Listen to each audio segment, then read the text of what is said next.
We are the true knot, and we endure. We are the chosen ones. We are the fortunate ones. What is tied cannot be untied. The true knot, Dr. Sleep. When the pupil is ready, the teacher will appear. Dick Halloran, Dr. Sleep. Fear stands for face everything and rise. Danny Torrance, Dr. Sleep. We've had our little conversation about the vampires in Stephen King's many works, from the dreaded Mr. Barlow of Salem's Lot to the gruesome Night Flyer. Now though, it's time to discuss another of his many vampire characters, if they can be even called that at all. Now, it's time to talk about the true knot, the villains of Stephen King's Dr. Sleep. Hi, hello, and welcome again everybody to another episode of Natural Juan. This time we're going to go over one of Stephen King's most gruesome villains, the True Knot, a group of traveling vampires bent on hunting down children with psychic powers. Before all that though, I'd like to invite you all to subscribe to my channel and hit that bell for notifications. Special shout out too to Mr. Jonathan Green, my patron in Patreon. If you would also like to support my channel and what I do here, you'll find my Patreon, PayPal, and Gcash information in the description below. Alright, with all that out of the way, let's get tied up with the True Knot.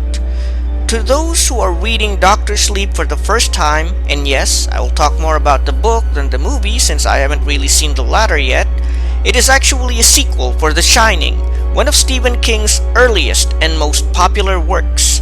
The prequel has even received multiple adaptations, with the most famous and well-remembered being the one directed by Stanley Kubrick, with Jack Nicholson playing Jack Torrance, which the Dr. Sleep film was supposed to be a sequel of. There was also another The Shining film that was made in 1997, but was not as well received, though I did like that one, but I think I'm digressing. Anyway, before we go on to meet the True Knot, the novel Dr. Sleep focuses on Danny Torrance, son of Jack Torrance, the kid with psychic powers from the original The Shining novel. We see Danny now as an adult who has quite a few flashbacks of a couple of years after both he and Wendy Torrance escaped the monstrous ghosts of the Overlook Hotel and try to put their lives back together after the gruesome death of his father.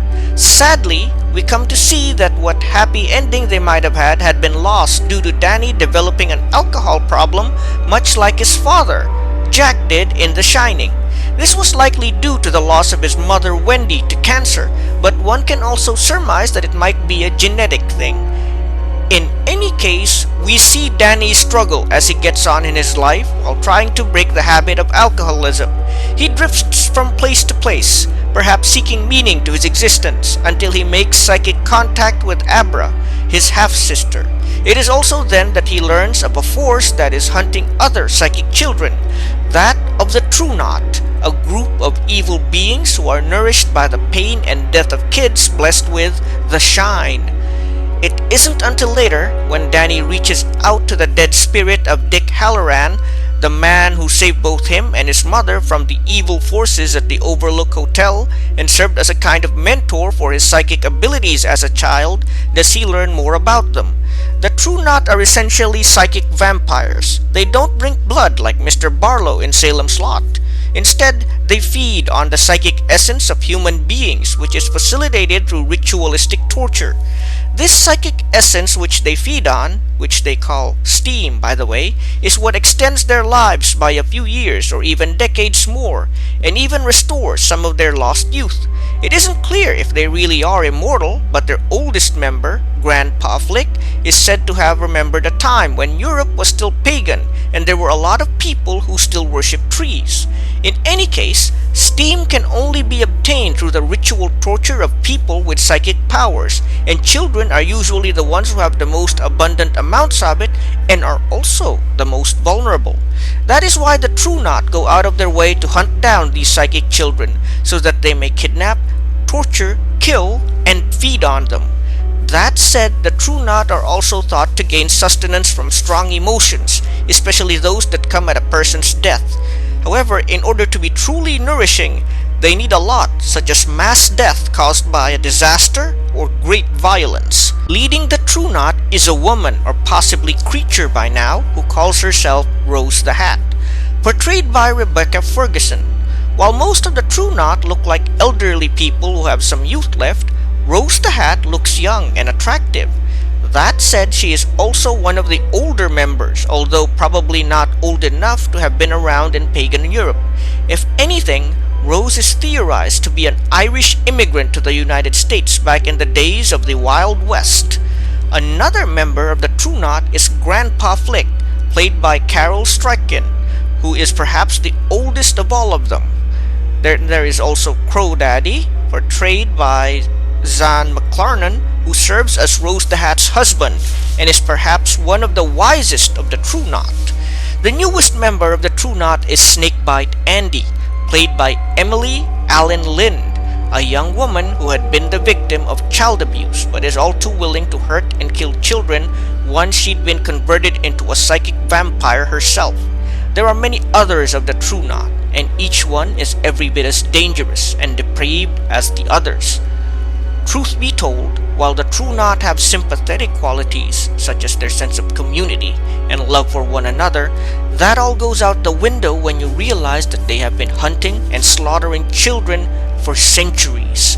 While they have been roaming America in their convoy of trailers and RVs, it's never stated how long they've been doing this.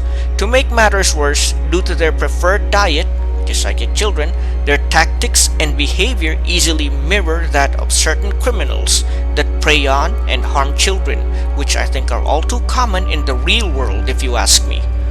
All in all, while they might not be as dangerous or terrifying as some of Stephen King's other vampires like Mr. Barlow from Salem's Lot, they come off as a very insidious group who need to be dispatched ASAP. Indeed, while they lack the ability to terrorize an entire town and convert everyone into undead monsters, they are easily able to target the most vulnerable in society. There is also their psychic ability, which is even somewhat unique for each of them, that they often employ for their own sadism rather than just simply capturing prey. As mentioned above, while certainly long-lived, the true knot are not truly immortal, and their act of devouring children only extends their long lives and doesn't really let them live forever.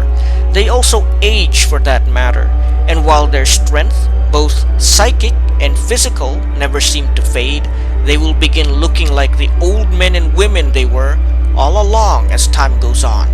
All things considered, they are no different from any other man or woman when attacked with conventional weaponry, and will die to ordinary bullets or even vehicular assaults. Upon dying, the true knot display one of their more inhuman characteristics in that, instead of dying and staying dead there, they fade in and out of existence like a blinking light bulb before finally expiring. Well, that's it for this episode of Natural Juan. I certainly hope you enjoyed this video, and if you did, please leave a like and share this with others who might be interested in this kind of content.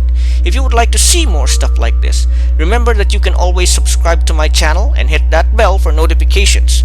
If you would also like to support my channel and what I do here, you can check my PayPal, Patreon, and Gcash information in the description below. It may be a while until I'm able to complete my next video, although I'm going to work on getting it to you sooner. As I've said before, there's been a lot going on, and it's been somewhat difficult to find free time these days. Still, I hope you all will stay around for the next one. Natural Juan, cycling out.